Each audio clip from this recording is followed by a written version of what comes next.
नमस्कार। कथा कहानी किस्सा के हमारे चैनल में आज प्रस्तुत है एक व्यंग्य कथा। अपने आसपास की बुराइयों पर सबका ध्यान जाता है, इस पर उपदेश देने में कोई भी पीछे नहीं है। लेकिन जब बात अपनी सुविधा की हो तो अपनी सुविधा में कमी नहीं होनी चाहिए। प्रस्तुत है यशोधर डबराल की कहानी, जिसका शीर्षक है तेरे प्यार में पागल।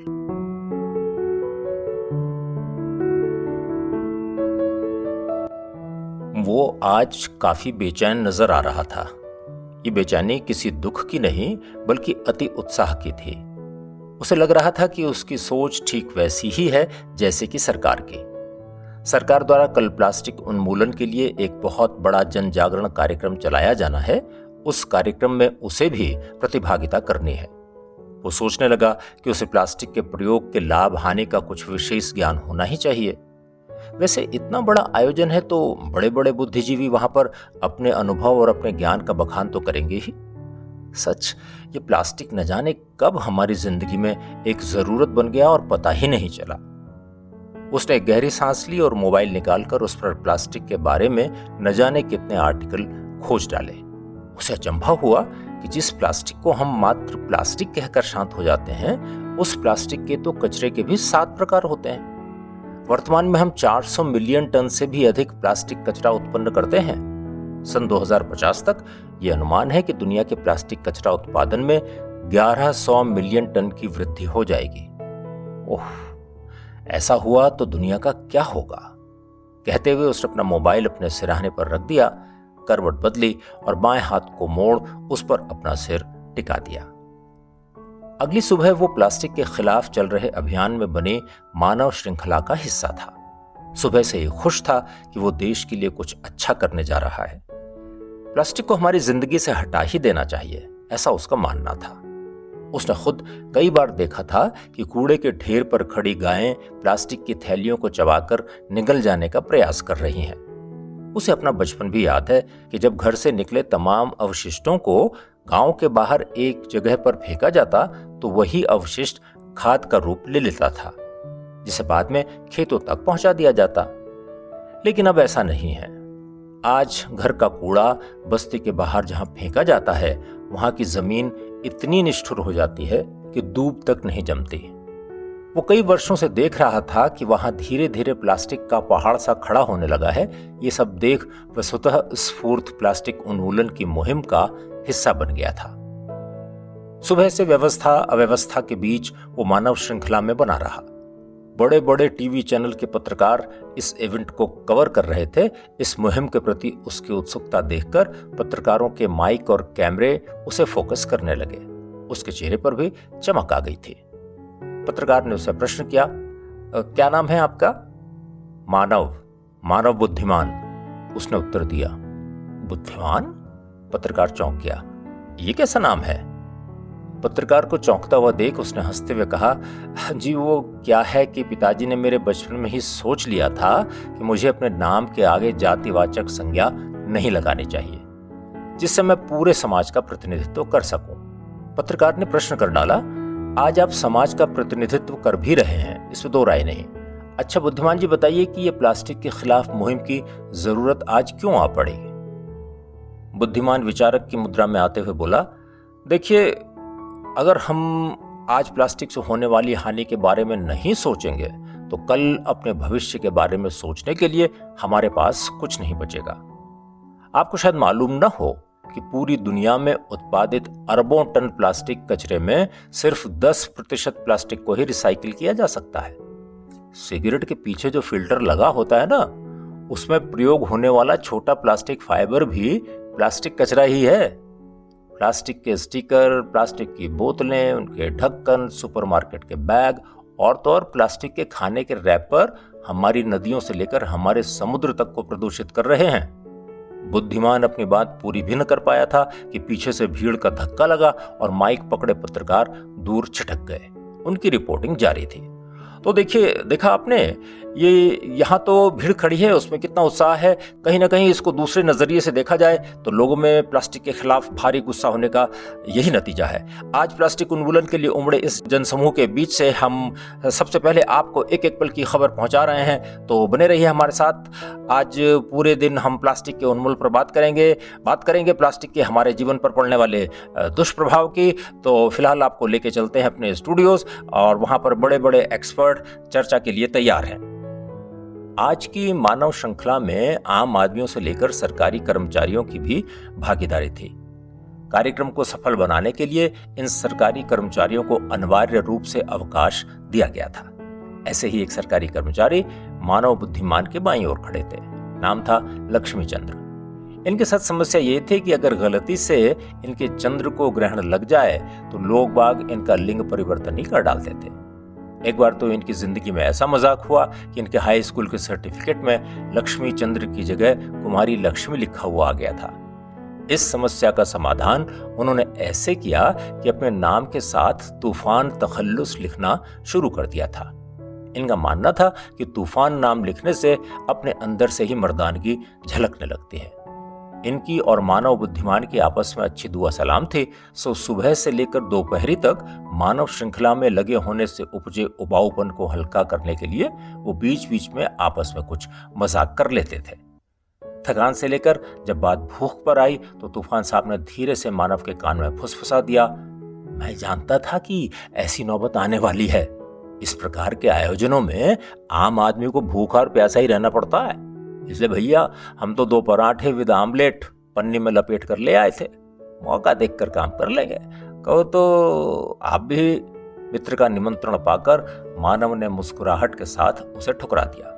तूफान साहब 180 डिग्री घूमे और सड़क की ओर पीटकर साथ लाए पराठों को उदरस्त कर गए। पराठों की खाली पन्नी से मुंह और हाथ साफ किए और फिर धीरे से नाली में सरका दिया।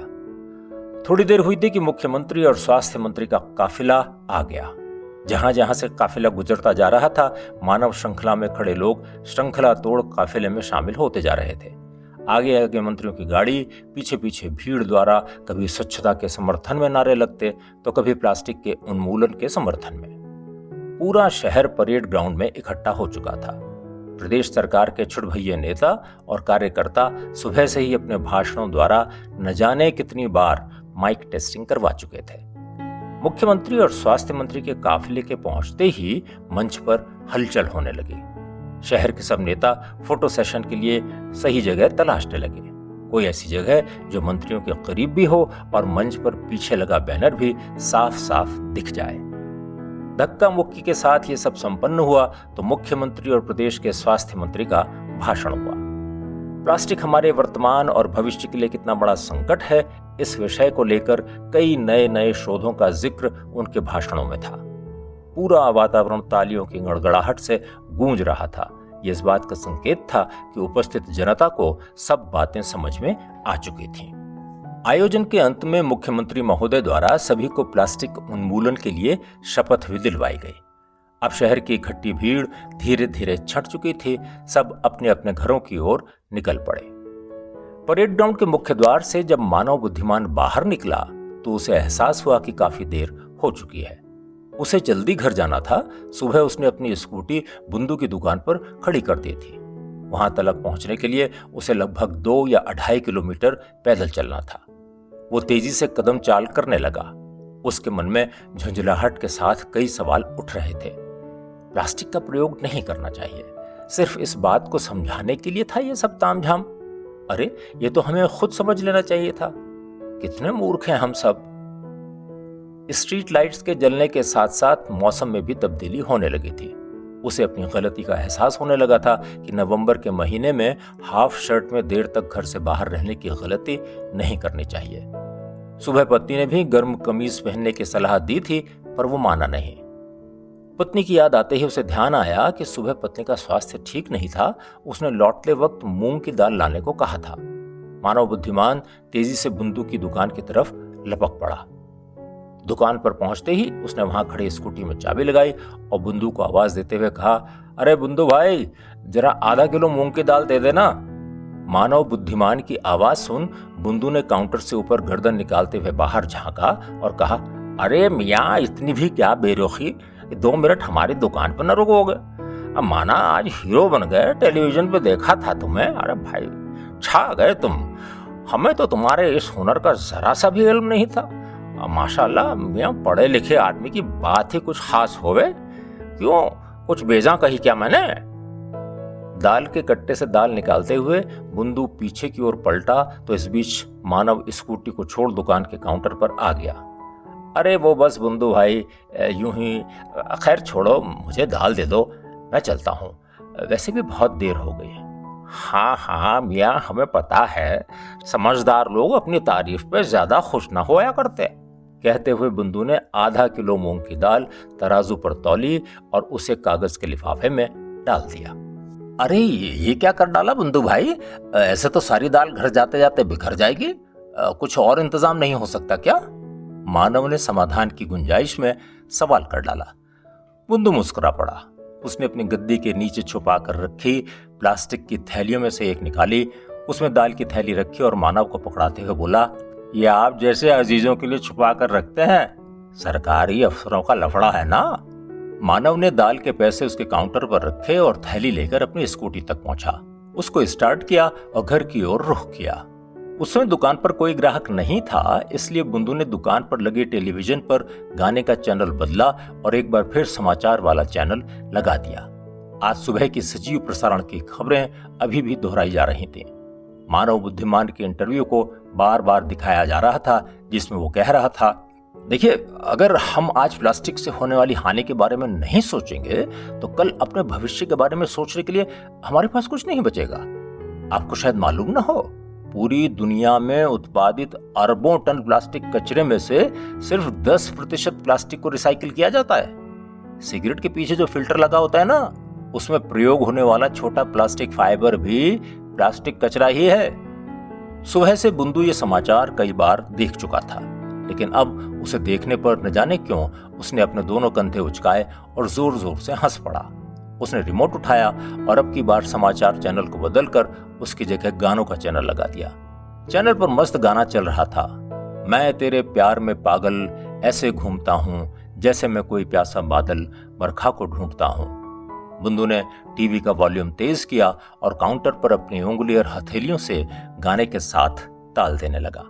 हालांकि उसे यह भी मालूम था कि उसके ताल गाने से बिल्कुल मेल नहीं खा रही थी, लेकिन उसका फंडा है कि जिंदगी भले ही बेसुरी हो, मगर उसमें मजा आना जरूरी है।